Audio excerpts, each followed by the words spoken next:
Hey, thank you for joining us. This is Live with Miami's Community News, and I'm Michael Miller. Our guest today is Anthony Valenzuela. You got it. I am so proud of you, all right? And I met you a couple of years ago, actually right here, all right? 2 years ago in April. And you have the remarkable ability to understand who you are and where you want to be. You were, at that point, you were the president of the student body at Miami-Dade College. And that was during COVID, if I remember. That's right. Yeah, during COVID. And then you said, okay, and you have your own podcast. What's the name of it again? The Mindset Podcast. And you've been doing that now for how long? 3 years. And so back then you went, where'd you go to school? So I went to the Miami-Dade College, Honors College, and then I did my 2 years here, got my AA, and then transferred to the Swamp, the University of Florida. And you just graduated a couple of weeks ago? That's right, 2 weeks ago. And I would follow you all the time. You know, I'm a real fan of young people, you know, making their mark. I would see you, that you went out of your way that you went big game hunting. You said, I want to be around people that are important to me, that are making a difference in the community, that are influential. And I would start seeing you appear in pictures. And that does not happen by accident. That's something that you have to pursue. When did you realize that you wanted to do what you are now doing? I realized from an early age, Michael, that your net worth is your network. I realized the power of relationships, and not, you know, I see a lot of people try to move in this space and, you know, get coffee and meetings and stuff, but it's not very intentional. It's not meaningful. So every time I connect with somebody, I ask them for a coffee meeting or just to get to know them, I'm meaningful about that connection. I try to make that person feel important during that meeting. So I think, getting to know people, especially Miami's so small. People think Miami's this huge metropolitan city, which it is, but it's really in reality a very small city. Everybody knows everybody. So one connection leads to the other. The podcast has actually been a huge catalyst, a catapult of getting to know really cool people. We just had James Hodge from the Children's Trust. We've had presidents of Miami-Dade College, really cool people on the podcast that we interview them. We ask them what their story is like. And then that interview, that stranger at the beginning, turns into a very good friend long-term. So how is it when you interview these people that are significant in the community, what does it feel like to be able to share their story with your audience? It's wonderful. You know, the moment that I appreciate is when we interview with them, we record, we air the episode, and then we get the feedback. And people say, wow, that mindset from Mark Trowbridge, that advice from James Hodge, that advice from Dr. Cruz from the Kendall campus changed my life. We literally, Michael, get those testimonies of people who say, I am so thankful that I tuned into your episode and I watch them weekly because they're just a lot of value. Essentially what we do at the podcast is we ask point blank questions. You're a successful individual. How did you get there? What's the secret formula? What obstacles did you run into that we young people can avoid? So the questions we ask are very targeted to young people, and young people are loving the podcast. Thank God. So we had the occasion to have Madeline Pumeric as our guest speaker a few weeks ago. She's so tied in people of this community.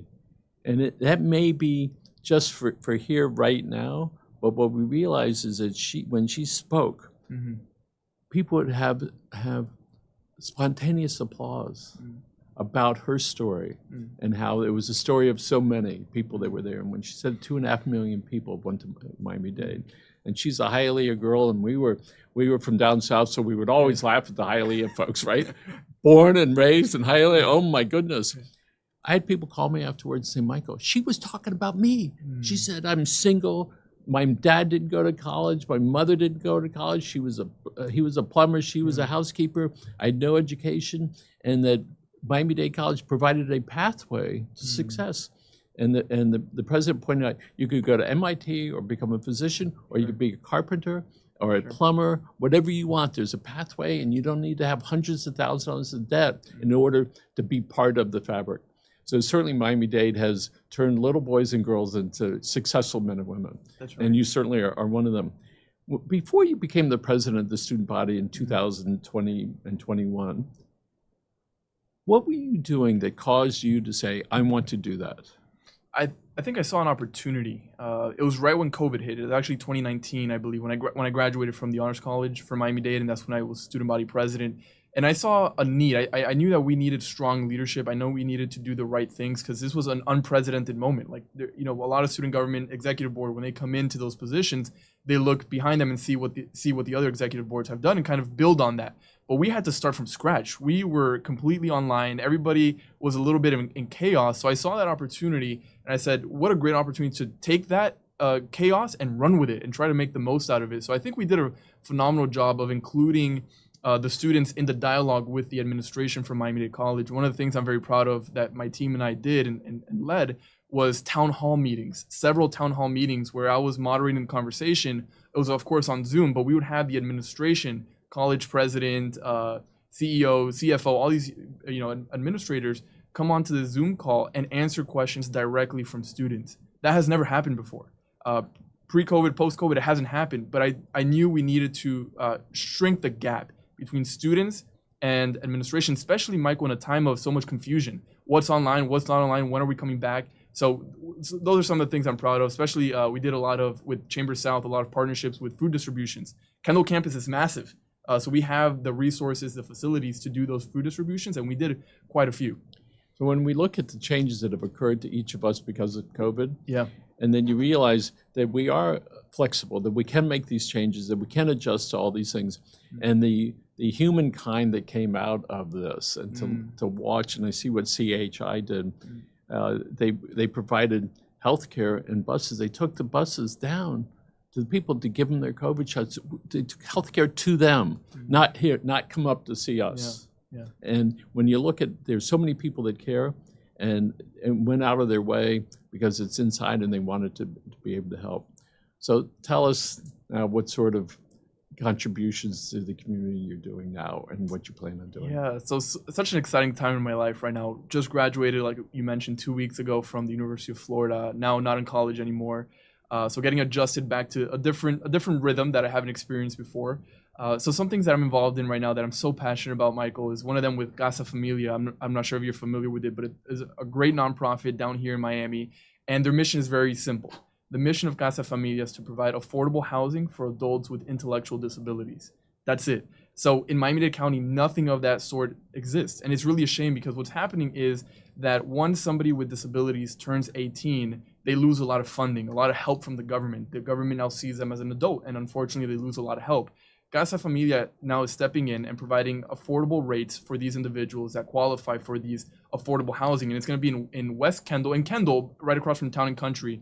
They have this 10-acre plot of land that they're going to break ground this October, and they're going to build really nice, meaningful, intentional, affordable housing for these individuals. So how I'm involved is that I founded, and I'm the chair currently of the Young Professional Board of Casa Familia. So Casa Familia has an incredible board of individuals that are movers and shakers of Miami. And then I came along and said, how can I help? What can I do to help this cause? I love it. And then I founded the Young Professional Board. So we have 15 of the best young professionals in Miami-Dade County on part of this board who are just doing extraordinary work. So our mission is twofold. We focus on spreading awareness of our mission to young professionals and raising money. So it's been an incredible journey. We just started in January pretty much of this year. So we're brand new, but we're going. We hit the ground running. So super excited about Casa Familia. It's a wonderful mission. And then the other thing I just recently got appointed to is Community Council Board of District 11, which is out in West Kendall, which is, I'm just so honored about that. And that's a local zoning board. Correct. That's a local zoning board. So when people, in the old days, the people used to have to go downtown. Correct. And deal with the county commissioners. Here, those are either locally appointed or elected. Yes. in a given area. Mm-hmm. So yeah, you have an interesting area because part of that area concerns land that is undeveloped. Correct. So those are tough choices and decisions Yeah. that you have to make. Mm-hmm. So, and there are numerous community councils. That's correct. There's about, I believe, 10 community councils, which means a community council represents an unincorporated area of Miami-Dade County. I believe there's 10. And so for the people that are not aware, if you're in a city, Mm-hmm. the city has its own zoning folks, but in the county, they have the local community councils. And if people are not happy with the local community councils, sometimes they have an option of going to downtown. Correct. But it's really the community council provide local, and that's what people really want. They want to be able to go down and they want to be heard. They want to know that you've listened to them, and you may not agree with them, but they certainly want to be heard. So I hope that you listen to those things. Yeah. And I know sometimes there's tough decisions because it's something maybe you want. You want to be careful of the neighbors. What's the neighbors? What are property rights for the individual? Right. Because everybody just about has a position. Yeah. So you're involved with the community council. You're involved with Casa Familia. Yes. That's terrific. So you finished your 4-year degree. What does graduate school look like? So I'm not sure if I'm going to continue, get a master's or any other kind of education. I think I'm just ready to get started. I've been chomping at the bits, Michael. I'm so excited to be finally back in Miami. So right now, most of my time is with the real estate business that we have, my family business, the Valenzuela Real Estate Group, where my father and mother are both brokers and they own the company. And I've been learning from them throughout the years, but in between school and other responsibilities. But now I can go all in. If I remember right, I saw some pictures of you. You couldn't have been 18 or 19 years old involved in pictures with your dad, right? That's right. That's yes. right. And I met you with Robert Asensio. Yes. And we did a show here two years ago in 1 month. Yeah. And when I watched what you did at college, you affected a lot of people. And then you allowed yourself to be able to say, and I want to share that with you, because I think that it's important for people to know that there is a pathway to this. And what are you, words of encouragement could you give to somebody who's not quite sure? You know, they're maybe a little bit shy, but yet they have some of the same aspirations. So what do you suggest? My mindset is that there's so much success, Michael, so many resources, so much of everything, money to go around. A lot of people feel like success and opportunities are finite. I disagree. I think they're infinite. So I think that approach to college, to work, to everything that you do is really important. And what I mean by that is, I'm sure everybody listening knows that one person that if you reach out for help, they say, just do it, or just do it this way, or very minimal information because they feel like they need to keep their secrets or their success a secret.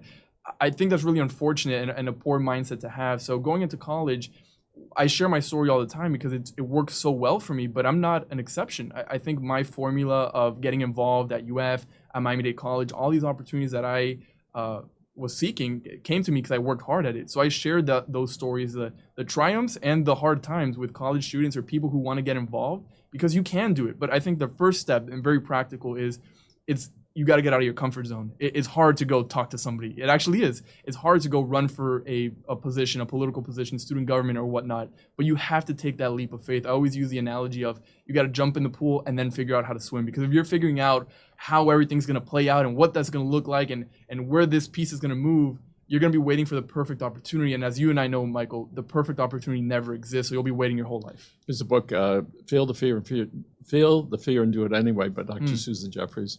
I read it years ago. Yep. Essentially was, you're afraid. Okay. That shouldn't stop you from doing it. Right. That is just your awareness of, I've got some concerns about, but let's go ahead and do that. So here it is, middle of May, 2023. What's the next year look like for you?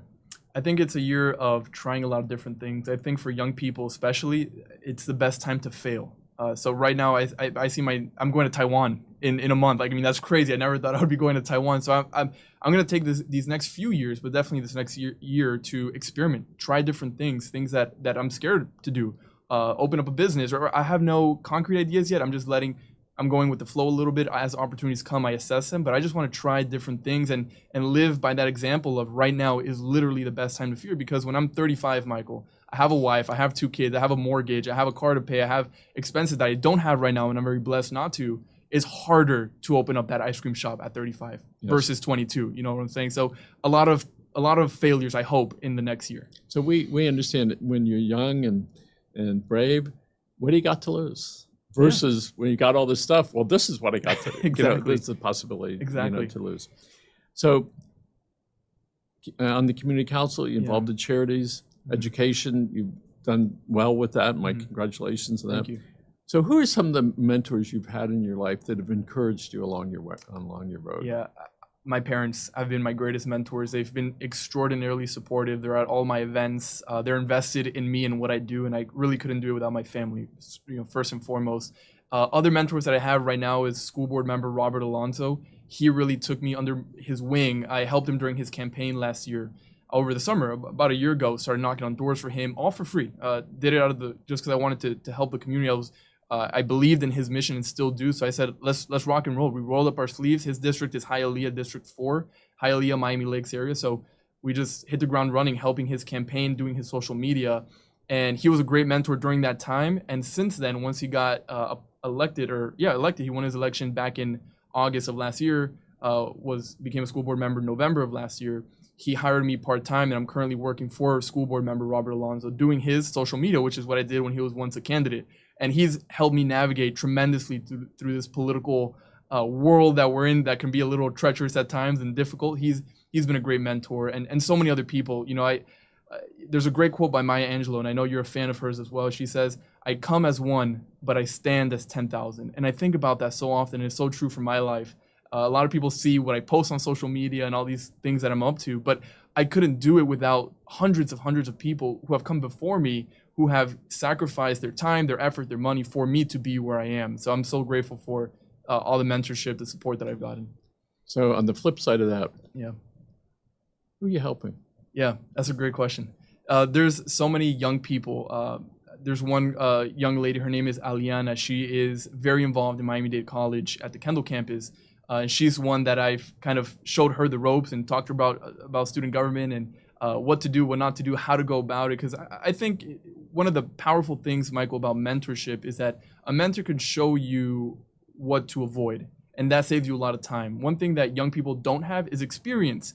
But if you can talk to somebody that has experience, you can save a lot of time, and time is everything. Time is of the essence. So there's a couple of young folks, some people on my board of Casa Familia who are my age or a little bit younger, who I hope I am a good example to them. I connect them with people. I always share with anybody, my connections are your connections. Any way that I can help, I'd be more than happy to help. Your family must be awfully proud of you, because I'm listening to you. You're articulate and serious and passionate. Thank you. And everything you do, all right, you emanate that. It just comes from you. How did that happen? I think, Michael, realizing that as we live our lives, we're writing our books, our individual books, and we hold the pencil. In other words, we hold the power to share with the world what our story is going to look like. And I'm very big on legacy. I know that right now we're in the moment. It's exciting. We're moving fast. We're having meetings after meetings and podcasts. One day that's all going to come to an end. And realizing that, I think, is extraordinarily powerful, because I know that one day, once my book closes, somebody's going to open that book and go through the chapters of my life. And my hope is that when that person, whoever it is, whether it be my kids or my kids, when they open the book and see the work that I've done, I hope it's something they're proud of. I hope it's something that doesn't embarrass them. So every time that I wake up, I think about, how can we write the next chapter of my book? How can I make it the best possible? And I think the key to that is always having other people on top of mind. How can I serve other people? I feel like that, Michael, is more gratifying. It feels better when you're thinking about other people rather than, how can I help myself? How can I improve my social status? I mean, that's just, again, poor mindset to have. I think leadership is all about serving others. And that book, for both of us, one day is going to close, and one day is going to open by somebody else who wants to know what Michael Miller did. So since COVID, it accelerated my desire to help others. It's clearly that caused that, and realizing we're in a chapter in a book. Right. So my brother and I, Grant, we made a decision to help bring things that were in the shadows and bring them forth. We've worked with a lot with Chapman Partnerships, NAMI, National Alliance for Mental Illness, Susan over there, 2 Susans now, with Be Strong, Voices for Children's coming aboard that we're helping them, and other charities that really serve this bigger need, and that we recognize that we can help those people. And those are the people that, number one, need it the most, that sometimes that door has been closed on them, and sometimes we just have to go and either open the door or show them, turn the knob and go to the other side. So let's talk about with you, if some young person says, I'm really afraid to go do whatever it is. Sure. What would that conversation look like? I think, Michael, the best things in life are on the other side of fear. So we've talked about fear quite a bit, and I think the 1%ers, as you know, has been come to known today, the most successful people in the world, have reached that kind of success because they've decided and they've made a decision to go on the other side of fear. It's easy to stay in our comfort zones. It's easy to do what we know works. As human beings, I'm not a psychologist, never took a class, but it's very simple to understand that as human beings, our minds are wired to protect us, to keep us in our comfort zone, to whatever we like to do, to keep doing that. But unfortunately, Michael, if you do that, you'll just be, go by life and it'll come and go. But if you decide and you take the authority, you have the guts enough to say, you know what, that's scary. I'm not very familiar with that person. I'm not very familiar with that situation. And you just jump and you figure it out. I think great things can come from that. And that's if you just look at the great leaders of this world, Mandela, Martin Luther King, Mother Teresa, all these people did things that they didn't necessarily want to do, but they knew they had to. So it all goes back to what's your purpose? I think that we are, there's too many young people, Michael, unfortunately, that are just walking around like if tomorrow's guaranteed or like if the world owes you something. And I hate to see that because what a missed opportunity. Everybody has the potential to change the world, to do something better, but people are just walking around like if tomorrow's guaranteed, but tomorrow's not guaranteed. The moment is right now, and that's all we have guaranteed right now. Well, in 1954, Roger Bannister had run 3/4-mile sprints in record time.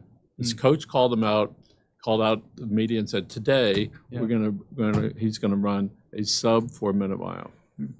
Nobody could believe it. Doctors are saying if you ran that fast, you would die from a heart attack. So he went out, ran a sub 4-minute mile. The same year, 10 other people ran a sub 4-minute mile. And it's like, so what happened? What happened is people knew that it could be done. But for the guy in the front that didn't know it could be done, that's the real guy. Elon Musk is a perfect example. Pioneer. And when he sent that Tesla up in the national, wow, we thought he was nutty. No, it's pretty cool to be able to do that. And when his rocket ship exploded, people said he failed. He said, no, it didn't. It got off the ground. Yeah. And so when you watch him and you see what he does to be a pioneer and to do it way before anybody else, we're going to look back in 5 and 10 years and hopefully in 20 years, we're going to go, well, of course we're living on Mars. Of course, and all those things. Right. So what are some of those things that in 10 or 15 years you're going to look back and you say, well, of course that's happening. What are some of those things? Well, one thing that I hope happens, and we'll keep it local, I hope that one day in 10, 15 years, we look back and we're like, of course traffic was terrible in Miami-Dade County. This was the obvious solution. I don't know what that is right now, Michael, but I know you and I both hate being in traffic, and it's a big problem in Miami-Dade County, especially my district out in West Kendall. I would love to see how we solve it. I know you had Commissioner Rob Gonzalez, which is, by the way, a phenomenal commissioner, a good friend as well. And he said Kendall is a great place to live, which I agree, but it's not so great to work or to play.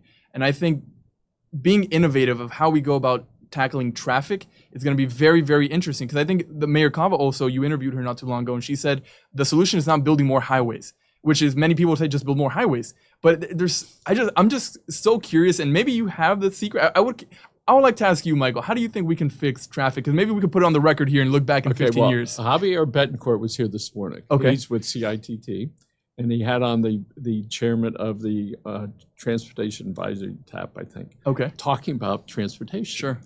Well, we know that it's just managing it. It ain't going away. Right. So I don't know what the answer is, but I can tell you what other people say. It's built on mass transit, on being able to move people in areas, be able to build housing that is near mass transit so they won't need to have cars, they can go on that. For us here in Miami, Florida, we're used to driving up to the front of a shopping center and park the car and walk in. Right. That's all going away. Go downtown. I had breakfast there on a Sunday. There were so many people that were walking around. And yes, there was traffic, all right? And there were a lot of people walking. I know Coconut Grove and some of the main highway, part of the main highway, those streets are being looked at to change it from making it more pedestrian friendly, to make it so people can live there, they can walk out on the streets. And if you're a car, you're going to know you're in a pedestrian area. Yeah. Have you seen the electric scooters that you can rent? Will I ever see Michael Miller on an electric scooter in Brickell? You won't see me. I won't see you. You won't see me, all right? But I saw plenty of those guys and gals, all right, walking all over, and I see it, all right? My son lives downtown, so I'm there all the time now. And it's an amazing thing. And we know that the South End Mall is getting redone. There's going to be 4,000 units there. That means there's going to be 10,000 people that are going to be living on that project. Public transportation is going to be right across the street. the busway going to Florida City. Top notch. They're buses. They're not trains, but top notch thing. When we look at Miami, we just didn't in the beginning, Miami-Dade County, we just didn't do a good enough job in creating, because whoever would guess they would have, depending on what numbers you want to use, between 2.9 and 3.3 million people that are here.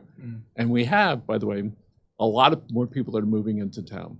So the question for anybody over the age of 50 is, where am I going to park my car? Well, you know what? I'll bet there are going to be some people that are not going to have cars. And new apartments that are going up. Now, the requirement has been downgraded, so between 1.0 and 1.2 cars per unit. Before, it used to be 2. So now, they're counting on people having less cars. Right. And maybe there will be more people working at home, or there'll be workstations. We know the county's struggling with what to do. And Mayor Cava and the team, they're looking out 5, 10, 15 years. Actually, 5 years is like nothing. Looking out at 10 years, and I got to have the Bay Link from downtown over to Miami Beach, just mass transit. And when Metro Rail was built almost 30 years ago, it was called Metro Fail. Right, that's the name, Richard Friedman, attorney who fought against it. Right, but now we're realizing that is an integral part of it. Certainly, the people out west where you live, certainly that's a challenge out there. I've been in some of those meetings out there where people say, we want the Kendall Parkway, we need. Right, who knows if that's ever going to be built? But the reality is, people need to be able to move from where they are to where they want to go in some timely fashion. And I'm not quite sure what that looks like anymore. But we have a lot of work, people that don't come to the office anymore, actually for years. We have writers that don't even live in Miami anymore. I haven't seen them in 5 years or 10 years. They do the stories on the phone and they send it over. I go, this is amazing. And for comforting, I tell some of our people, you have a phone, where's that? I said, you have Gmail, where is that? We have a website. Where's all that taking place? I said, so you don't need to be nervous. I said, and if you have QuickBooks, you know where it probably is, floating around. In the cloud. And so we recognize that it's changing. And for people my age, what I recognize, and I tell my friends, you have to be ready for change. Because the reality in today's environment, every 6 months stuff is changing. The industry we were in for 40 years, it barely changed. And all of a sudden, now, if you're behind a year, you're in trouble. Right. Because the catch-up is too hard. So Miami-Dade County, big changes that are coming up in the transportation arena and housing.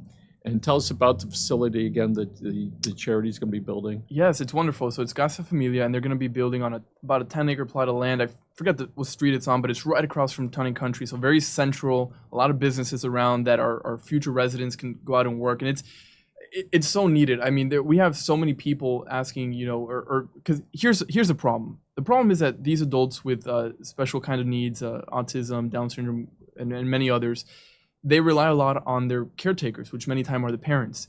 But once the parents, as they get older, it's harder to take care of that child, or now adult, really an adult. So sometimes the siblings have to step in and take care of their other sibling who has some kind of disability, and that's very taxing on them and on everybody.